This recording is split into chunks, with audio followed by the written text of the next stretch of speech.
Hello, everybody, and welcome to another episode of We Watch Shudder. My name is Michelle, and who's here with me? It's JD! It's JD! It's always JD. Right. Every time. Every single time. Have not been disappointed thus far, unless you don't like JD, and then you've been disappointed every episode. I was just going to say, are you sure you don't mean we've been disappointed every single time?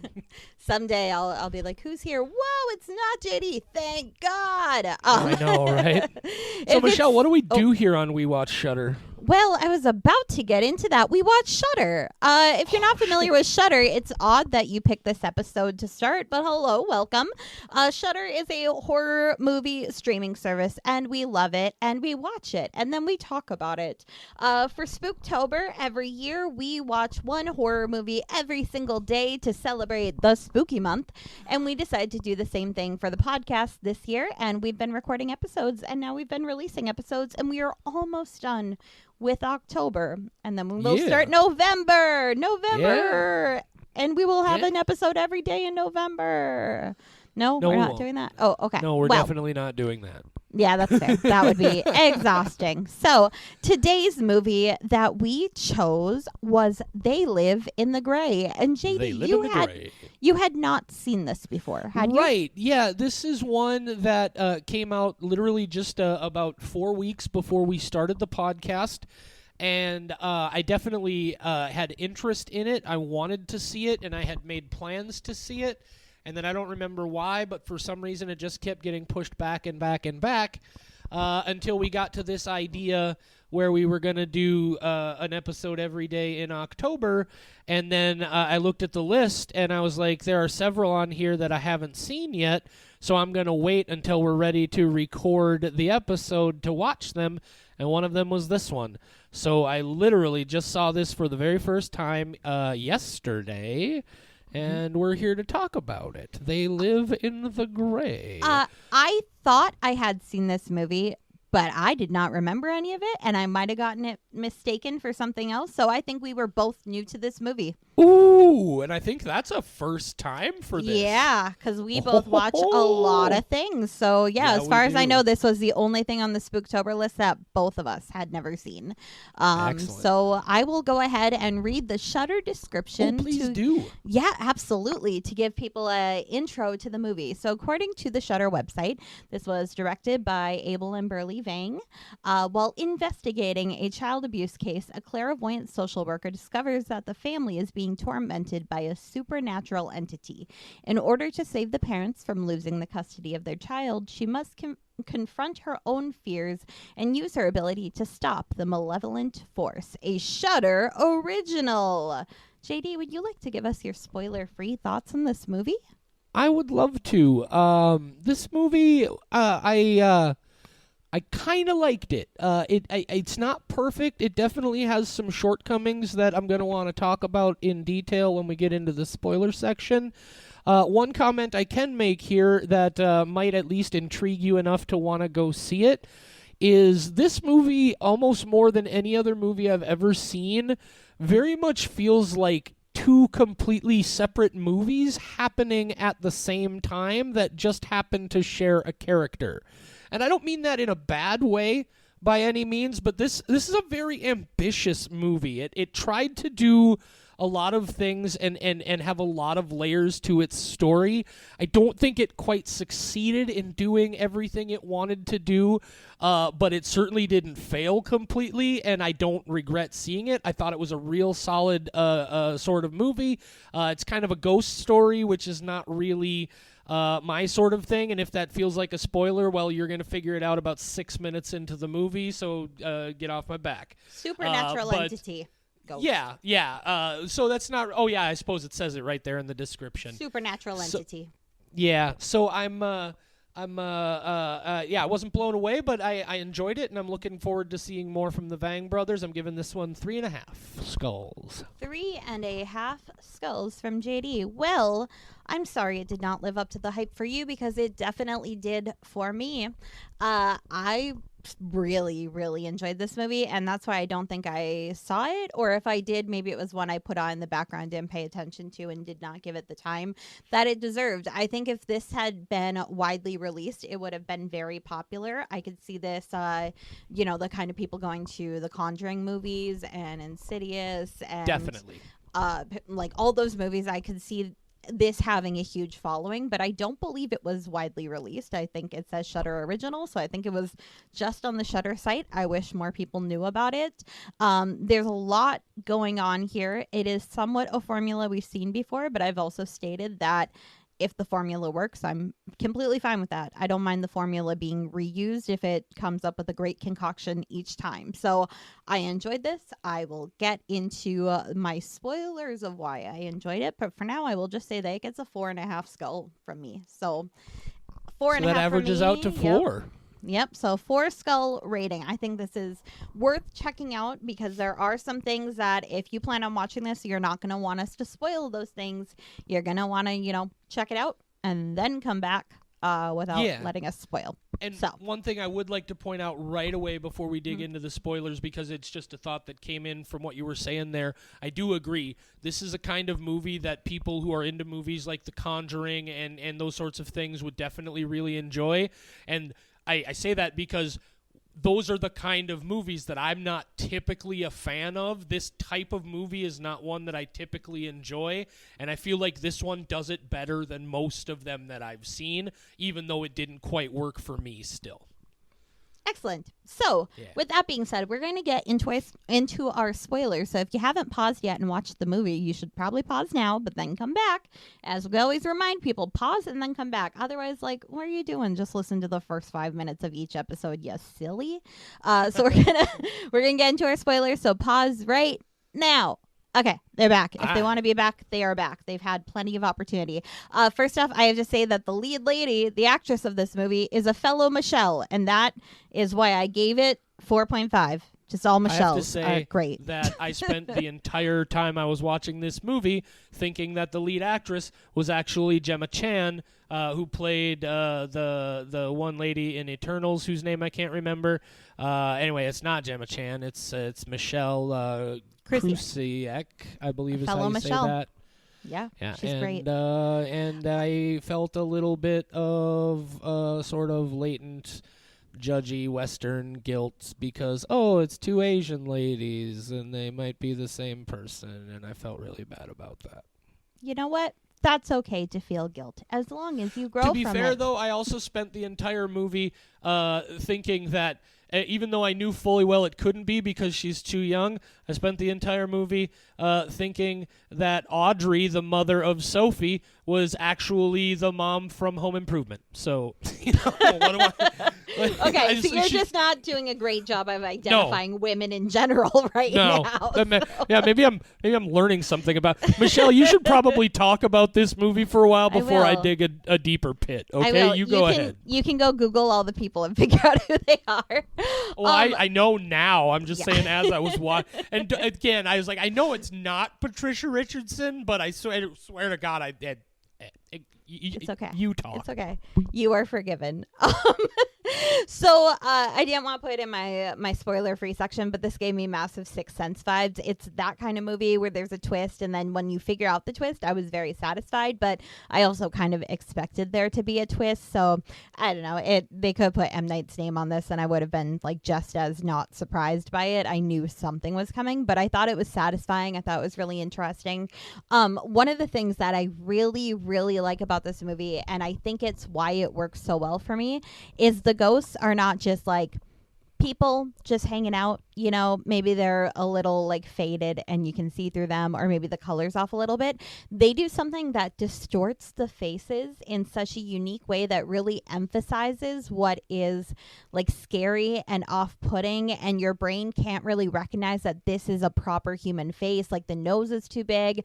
That very first guy sitting at the table or yelling at the table with her, and he's got his hand to his neck, the way that they film that, where it's kind of from the side wide and angled weird, and that is so off-putting that you don't feel the level of terror that she does, but you do feel, this is not right. And I really, really like that simple thing that they did in this movie.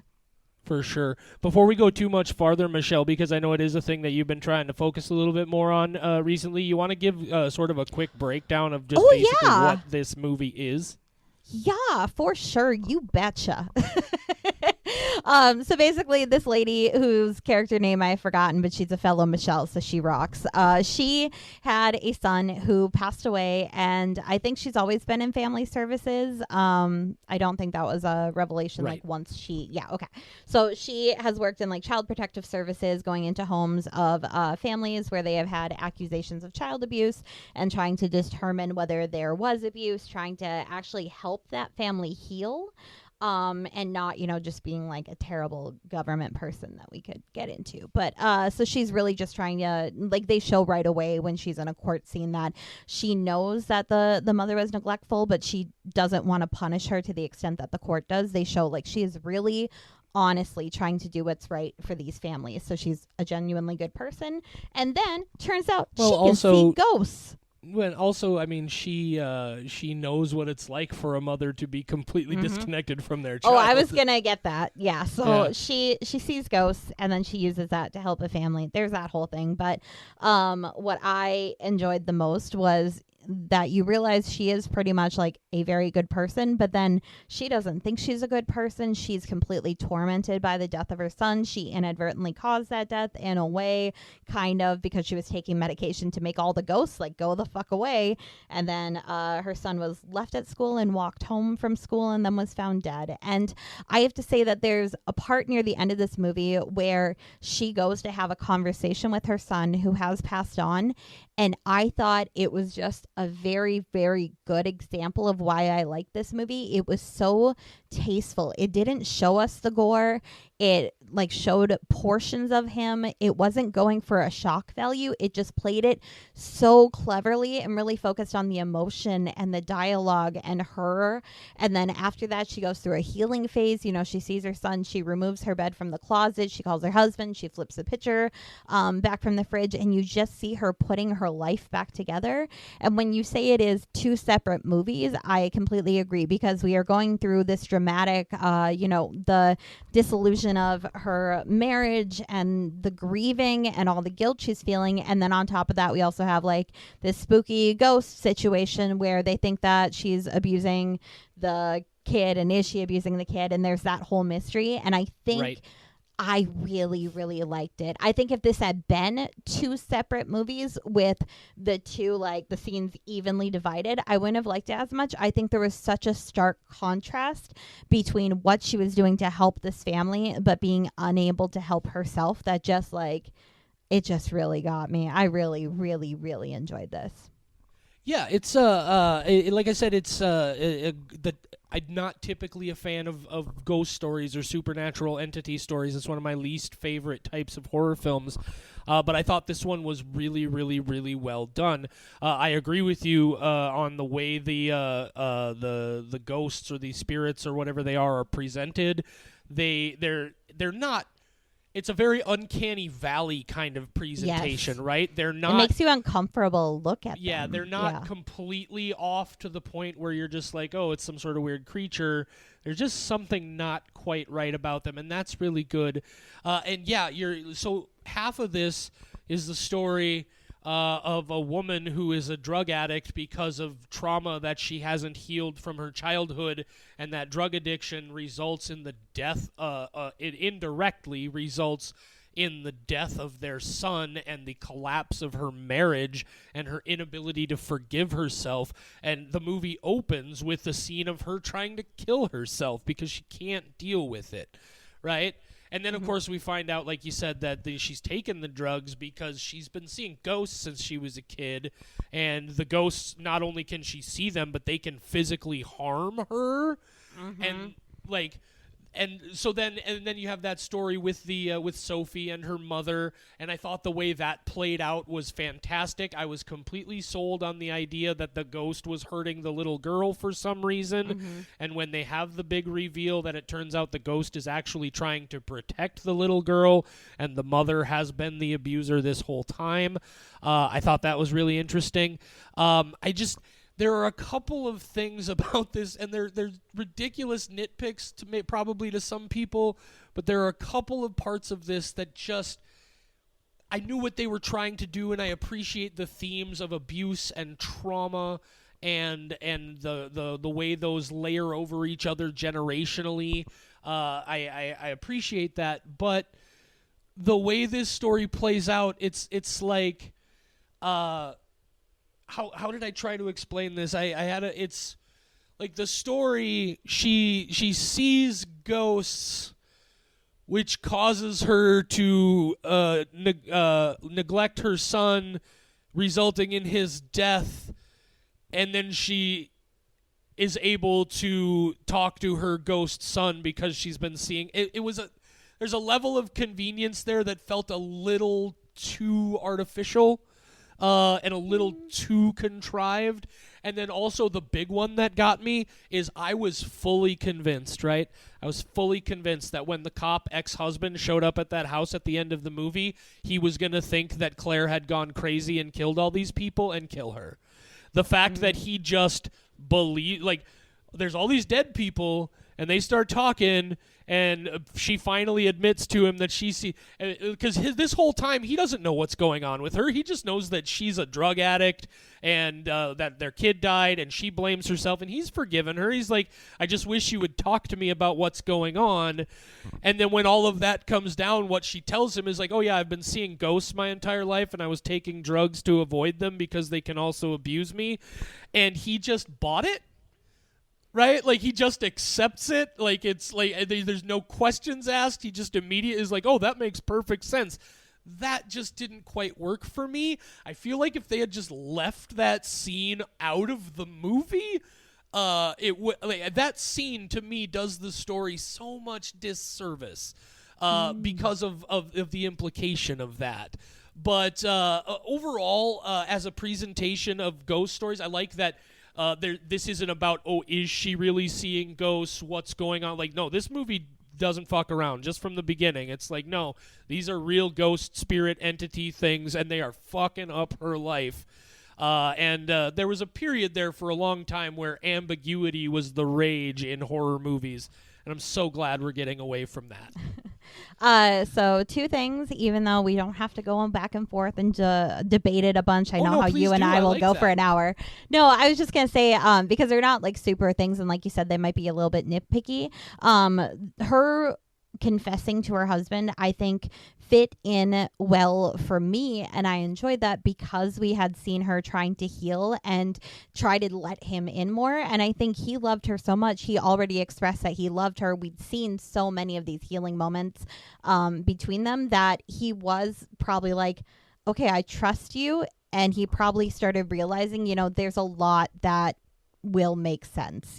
There were probably a lot of weird things, unexplained bruises even before the son passed away. So I think that's why, to me, it didn't bother me. The son part where she can see ghosts and her son passed away, I actually thought the fact that she could talk to her son for closure, that struck me so heavily because I don't think she had done that yet.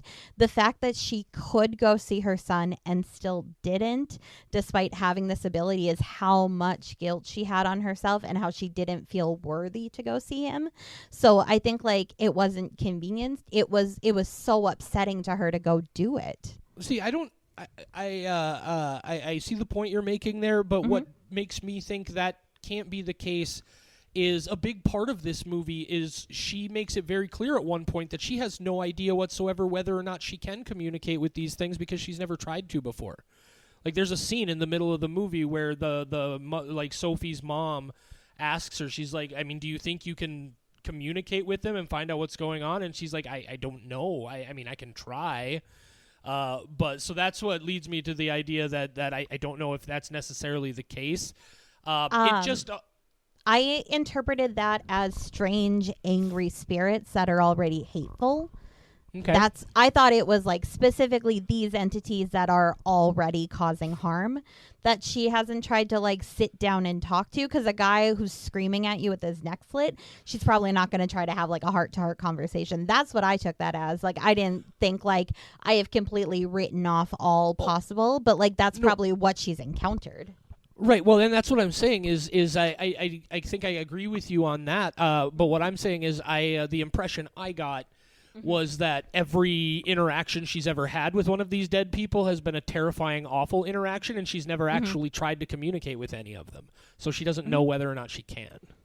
Oh, I agree. I don't know what part we don't agree on. I might not. Right. So what I'm saying is you were talking about how like she always knew she would be able to go and talk to her dead son and get that closure, but no, I she didn't necessarily even know that she could. I don't think she even tried, like she said. So I'm saying I agree, but I think the fact that she didn't even go attempt to communicate her son, that's what I'm getting at. Like I see. that. Yeah, okay.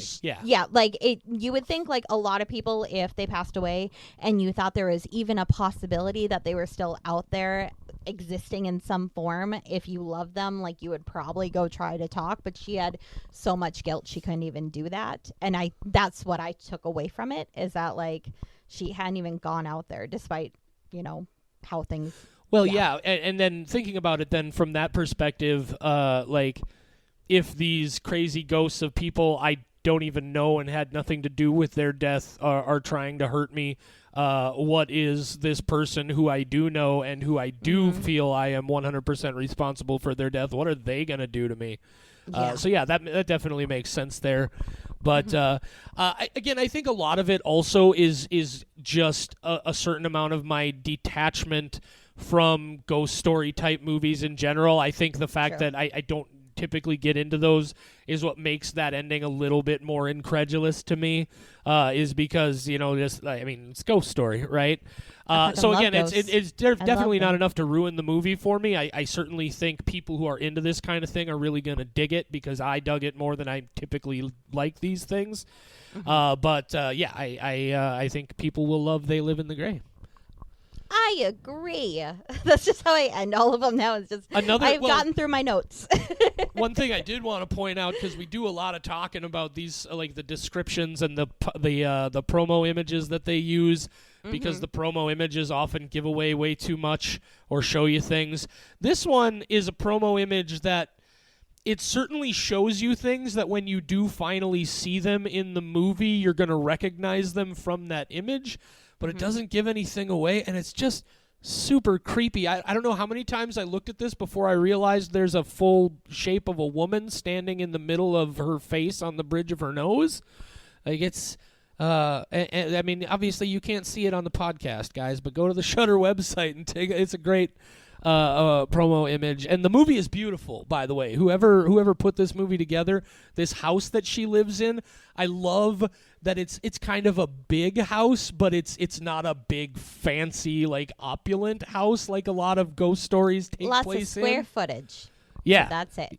Yeah, it's the kind of house that a lady who's been working in social services for 15 years would live in, right? Her husband was a cop. They're very much blue-collar people, and oftentimes movies want you to believe there are blue-collar people living in white-collar houses, and I really appreciated that. This, it's a great movie. Yeah, no, I really enjoyed it. I really like ghosts, though, so this was something that I honestly had no idea it was even about ghosts. I just saw that poster and I went, this is gonna be spooky and probably weird and artsy, and it was not, and I enjoyed it. Right, so definitely check out They Live in the Gray if you haven't done so far. And that means we made it, Michelle. We have exactly one Spooktober episode Well, we have left. 2 being released. We have 1 left to record because we decided to save it for last. That's right. We had to record these out of order. We have 1 more to record. Yeah. Well, just forget I said anything. The last one's coming up in a couple of days, guys. Yep, it is currently the 28th if you're listening to this on the release date, but right. We got... So tomorrow you get... what do they get Resurrection. Tomorrow, Michelle? Resurrection. Resurrection? Yeah, apparently that's a new one coming out in October. Oh, okay. Yep, and then they get Hellbender, and then they get our Halloween gift to them.